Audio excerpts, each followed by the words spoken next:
Hey everyone, my name is Yaro and you're listening to the Embodied Business Podcast. Thank you so much for joining me. This topic for today is so close to my heart and I'm really excited to record a short but hopefully really interesting episode for you. So, you might have already noticed I renamed the podcast, which I think has been coming for a while. I just kind of felt a little bit too lazy around updating the name across the different platforms.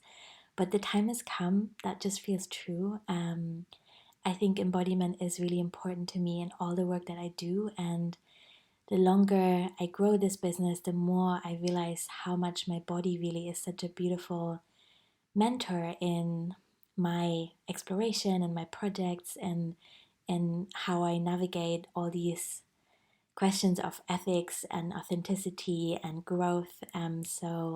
Yeah, that just felt good and made sense. Thank you for coming along on that journey. A few more updates. I have a little bit of space this month, which feels really beautiful.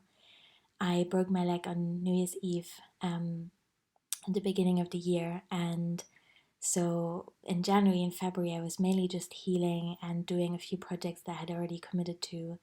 And now in March, something has been rescheduled. I'm having much more spaciousness and really sitting with that in my business and thinking about, okay, spring is coming. What kind of seeds do I really want to plant? And how do I want to prepare my soil?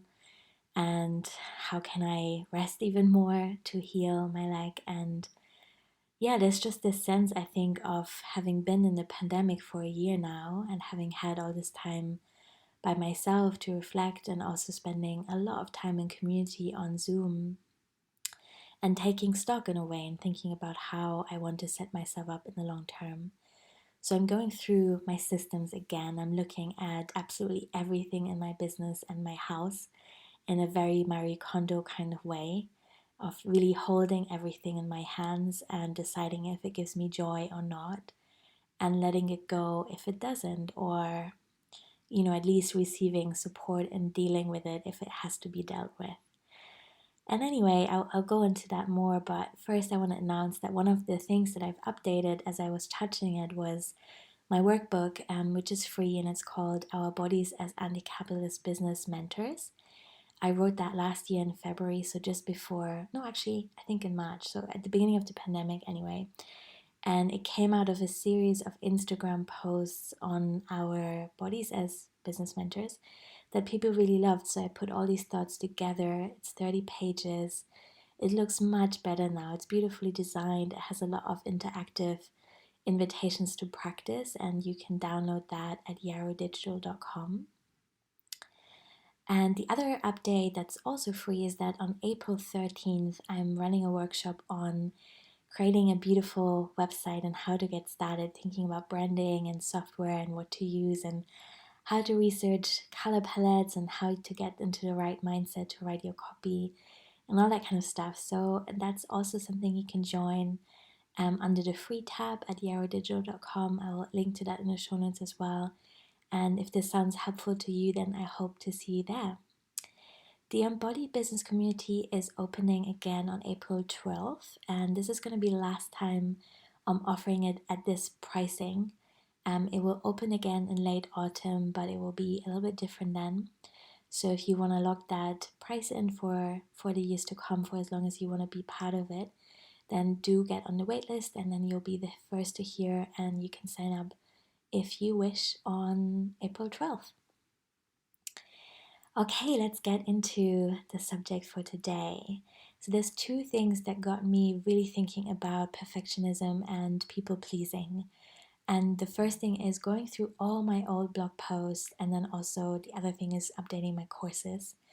And I went through all my blog posts because I had this like fuzzy feeling that there were a lot of broken links, that maybe some things that I said I don't feel are true for me anymore, that maybe I just want to get a sense of the body of work that I've created in the past 6 years. And so, oh my gosh, I went all the way back into my archive between the blog post and the podcast episodes. I had over 90 pieces of content in there. I deleted a lot of that because it was just outdated and no longer relevant to what I'm sharing. But most of the things I just tweaked or updated a little bit. And I mean, it was so interesting to really touch every piece and to think about whether it still gives me joy, a digital decluttering, if you will, and also to reconnect with this past voice of mine. And I'm not gonna lie, there was a lot of awkwardness there. And what I noticed was that I felt really awkward, or it felt really like not me, the more self conscious I was. So, in some of those older pieces that I wrote in 2015, for example, I really was trying so hard to be funny, and I was writing about tech, and I wanted it to feel really like fun and accessible, but I was just trying too hard. And yeah, it was just, it sounded weird at times, and I wonder now how that came across at the time. And it's good that I'll never know, and it's also not that important. I think we maybe also just take this kind of stuff too serious sometimes. But anyway, I updated those things, and that really made me think about how hard it is to start out sometimes and to find your voice and to really express yourself in your own unique way without hearing other people's voices or expectations. And I think that is actually the thing that makes it more difficult, right? And so, how can we let go of this need to please everyone, to be funny all the time, and to create things that will be for everyone, which is just impossible? So, how can we really let ourselves off the hook there? And then the other thing that got me thinking about this is the fact that I finally updated my two courses. One is called the DIY Web Design Adventure, and the other one is called Branding with Canva. And I first recorded those courses, I think, 4.5 years ago. And they were pretty different at the time. And that makes sense because the technology and trends and just my approaches have changed over the years. But essentially, they are the same, and were made for the reason that is still feeling so present to me, is that I wanted to help people who couldn't or didn't want to work with me one on one, kind of offering a way to learn that kind of stuff in a way that's really fun and accessible. And I really think that WordPress is tricky, but it can be fun, and you can teach yourself if you want to. And there's beauty and ease in hiring someone like me for sure. But if that's not in your budget right now, that doesn't mean that you can't have a beautiful website. And so what happened about 2 years ago is that I had this like sense that the course was a little bit outdated. I wanted to update something, especially around Divi, which is the theme that I'm using. There had been many changes with that piece of software, and I just felt like the course was a little bit behind. And actually, looking back now, that really didn't mean it was a bad course or that it had to be taken off the market completely. It actually just meant that I should have spent 2 days updating it and then releasing it back into the world. But I took it down completely, and I took a break, and then there was other stuff going on in my life.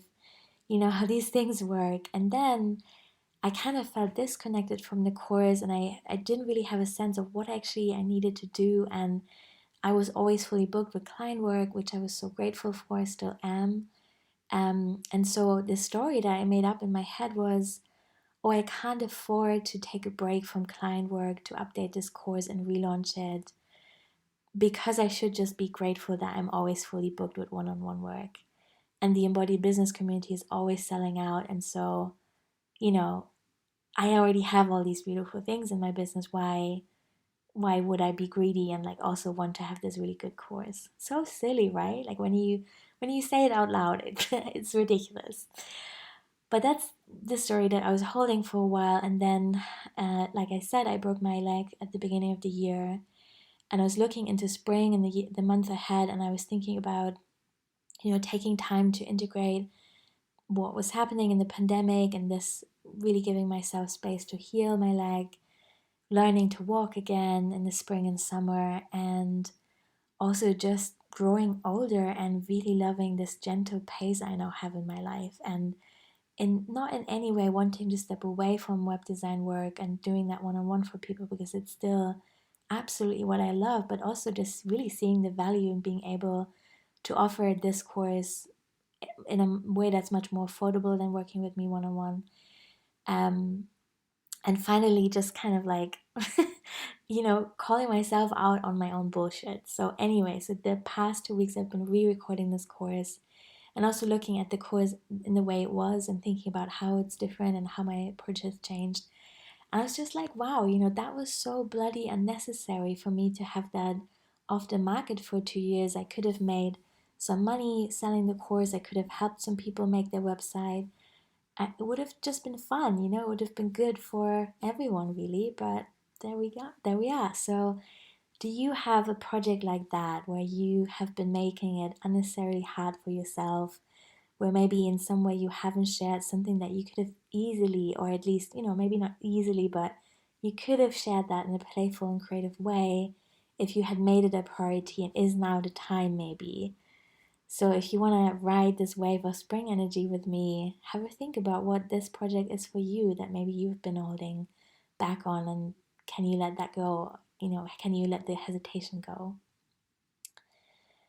And I think there's so much more to dig out here around, like, where is the self consciousness really coming from, or why do we think that we all only get to offer something when it's really perfect and really up to date and really the latest thing, and also very unique and different from what everyone else is doing. And here's the thing, there's lots of people who have web design courses and they're all different. I know that, right?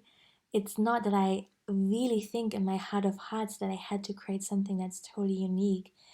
People will buy the course because they resonate with the way I do things, and maybe they know me and trust me and they listen to the podcast for a while. And so I don't actually have to overthink that and think about how it's different from someone else's or making it better or all that kind of stuff. And I think that just applies to so many things in business, and we really have to ask ourselves, like, who is missing out when we're not doing our thing?